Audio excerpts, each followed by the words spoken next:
Hello, let's make a painting. And we're gonna start with water, as usual. Now, I figured out if I put the water and I pre-wet the glass and then wet the paper on the back, okay? And now I flip it on the right side. First, the water is spread around pretty well. And also the best part is, well, let me just, oh, come on, go in the center.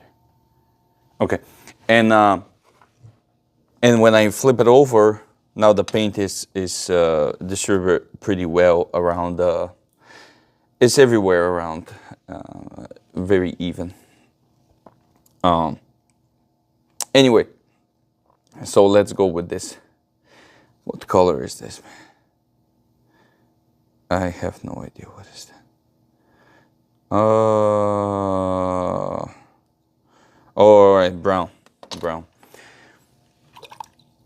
That's going to be a great example. I'm using a color. I have no idea what it is, but you know what is, man, life is just throwing stuff at you and you got to deal with them. That's what I try to do, especially with this series. I stuck on this series for quite a time. But anyway, just grab something, try to make the best out of it. If it doesn't work, fine. But in general, you should be, man, that sounds like such a cliche, but you should be grateful what you have. This is what I have in my hands. That's what we're doing. For the sky, the one thing I'm gonna do is I'm gonna paint bluey in the sky, and that's about it. Middle is gonna be very empty. Why the paper is moving so much? It's annoying. Take the multiple brush, and for the sky, I'm just going left and right. Left and right. Almost touching whatever this is. But now for this one, I'm gonna go up. There we go. Barely touching. Grab the palette knife. Now with the palette knife, we're gonna play a little bit. Now here is a decision we gotta make. Is that a trees? Is a rocks? Is what it is? Now I do like the orange parts here, and this is where I'm gonna start building it up. Lately I do a lot of rocks. I really enjoy using the palette knife. It's such a fun thing to do. And I'm just gonna push. Now I'm gonna create a ground beside the horizon line. We will have some kind of. Oh, you know what? Maybe I should remove the horizon line at all. But anyway, I'm gonna build it up. Ground on the top portion of the foreground, if that makes sense. And there you go. And now I'm gonna overlap here. Or maybe I should. You know what? That's fine. Now. For the back, we still gotta make a decision. And if you see me delay what to do on the back, this is because I have no idea what I'm gonna do in the back, if I gotta be honest. I'm just searching right now, searching what's going on. I will put a little bit of green. Let's see if that's gonna refresh the ideas in my mind. Yeah, you know what? Yeah, it's searching. You gotta always search. That doesn't mean all the decisions you're gonna find are good, man. Most of them probably gonna be bad. So we have evergreens on the back, and we have some trees. The leaves are gone. So we have dead trees, and we have evergreens here and there. Okay, so the evergreens are on the front. That means I will have to take clean brush and actually grow up some trees right here. And of course, we're gonna do only branches, not too much. We don't wanna overdo it. The 3 evergreen trees is gonna speak for themselves. We just need a bunch of branches here. Now, one thing for sure, I will not wet my brush anymore. I will just use whatever is left over. And the reason for that is because I don't want a very high contrast on the foreground, because I already have this here. I already have the top portion of the foreground, which is our ground.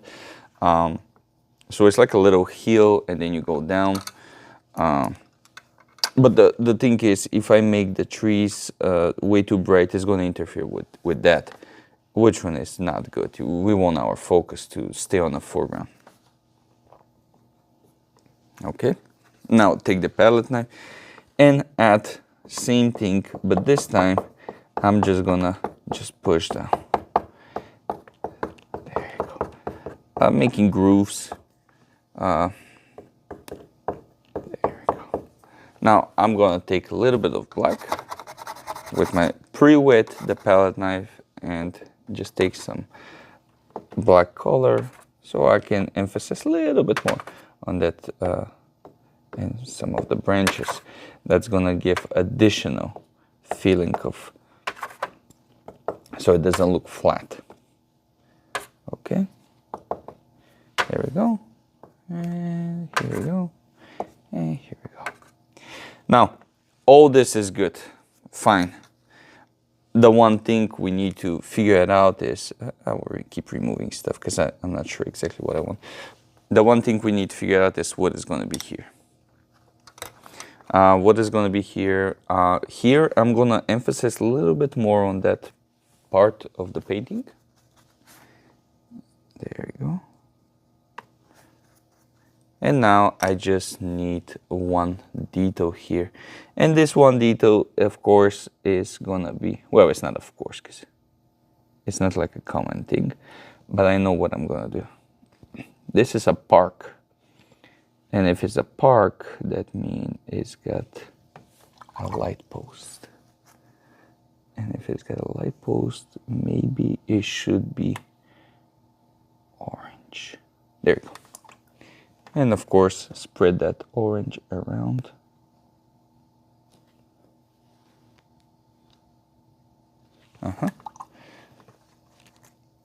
Top of the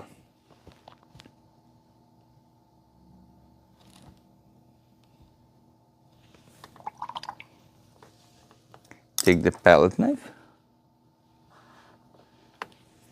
Good.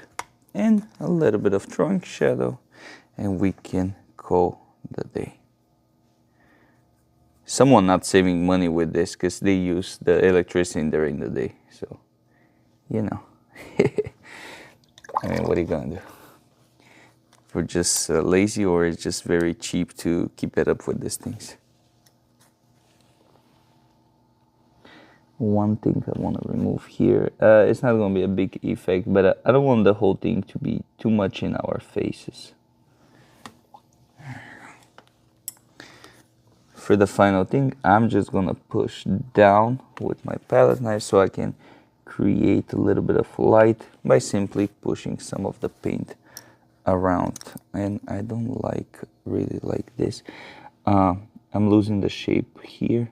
Oh, there we go. We need to be a little bit more technical here.